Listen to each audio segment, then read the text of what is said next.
enkelt för att bestämma sina egna specifikationer i början. Så då går man från grunden ungefär och liksom göra någonting som funkar för de flesta. Då ska man stå axelbrett. Man ska inte stå rakt fram i fötterna så här, utan man ska peka ut tårna och knäna. Då går man upp och så är det själva rörelsen man skrattar upp. Åren för nyckelbenen. Poängen är inte att man ska liksom dra upp stången hela vägen här. Utan poängen är att man ska ge luft till stången. Sen ska man gå ner och fånga stången. Man har redan läst det upp. Sedan så kommer överstöten. Det finns många olika överstötar. Men den mest vanliga är ju utfallsstöten. Man går ner i en liten satsning. Sen smäller ut. Hoppar ut.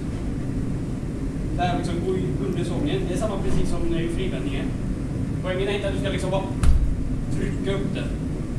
Du ska ge den luft och sen falla under den. Och sen ställer du själv.